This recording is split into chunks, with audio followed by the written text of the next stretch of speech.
As a child, I loved listening to fairy tales. Most tales that I heard had angels in them. Angels who were around people to help them in times of trouble. I even assumed that God had provided me with an angel who took care of me all the time. Every time good happened to me, I was sure it was the angel around. As I grew, I realized that God didn't provide me with an angel. Instead, I realized that there is an angel within all of us. Good evening, Madam Toastmaster, fellow Toastmasters, and respected guests. Surekha, my friend, was walking in Jaipur. A crowd drew her attention. What she saw shook her and she trembled. A mad woman in her mid-20s had started stripping. People had gathered around the woman. Some were laughing. The others were just too scared to go near the woman. And the rest were just too embarrassed to do anything. All of 17, my friend Surekha removed her jacket and restored the woman's dignity. How many people here would actually do that? I don't think I would do what Surekha did. This tale didn't have a prince and princesses who lived happily ever after with the blessings of the angels. This tale had an angel who prevented a woman from being disgraced in a place where people had forgotten that they were even human, leave alone angels.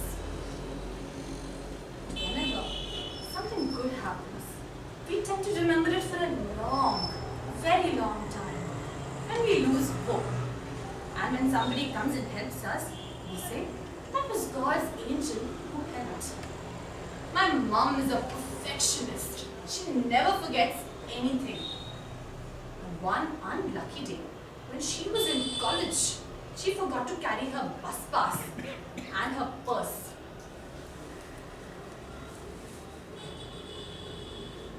But the ticket checker arrived and luck didn't favor her that day. She had lost hope. There seemed no other way other than being shouted at in public and get embarrassed in front of all the familiar passengers around. That was when one young girl whom she had never spoken to helped her from being embarrassed by giving her 5 rupees, which was a lot of money back then. Does this incident seem too small? Ask my mother. It's been 25 years and my mother still remembers that girl with a feeling of gratitude and praise for that girl who had been an angel that day. My quest on angels in human didn't stop till I read this particular newspaper article which said, India opens its door for a sick up child. 4-month-old Rahim, suffering from congenital heart disorder, was brought into India after being denied treatment in his home country. In his home country, in spite of the strained relations between India and Pakistan, Pakistanis seeking medical treatment are not denied entry into our country. And for Rahim's family, a financial exemption of 1.25 lakhs was simply God sent. When I read this particular newspaper article, my belief that there is an angel in every human was just confirmed. Toastmasters, there must have been a time in your lives when someone who you least expected came and helped you. It might have been your parents, your teachers, your friends, colleagues, or just strangers who've just come and helped you. As you reach home after this meeting, think about those angels with a sense of gratitude and thank them mentally in case they are not with you. Here in Toastmasters, all of you are angels for me. My mentor, my evaluators, my timers, my listeners, all of you. You all helped me grow and become a better speaker and a better leader. I thank you all. I love you all, angels. I am of the firm belief that to have angels around you, you must be an angel yourself. So let us all do good unto others. There is an angel with flapping wings within us. So let us reach out to the people around us and let them feel the spark coming from our magic wand. We need not do anything big. Little things can make a big difference. I'm not saying that we should give alms to every beggar on the street, but just think about this. If you're earning 50,000 a month and we're donating 2,000 every year to educate a child, just think of the difference we're making to that one little child. You are that angel for that child.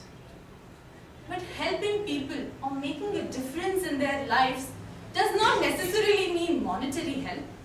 Saying a simple thank you, extending a warm hug, telling Mama that her cooking was great, or helping your grandpa to search for his glasses, lending a shoulder to cry and a ear to listen are the greatest things that you can do for a friend.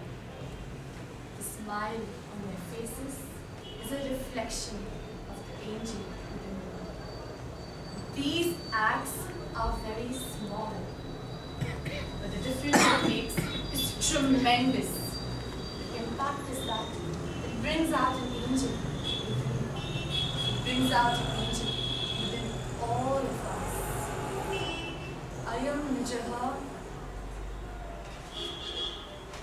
nijaha paru veti ganana lagu chetasam udara charitanam tu vasudaiva kutumbakam.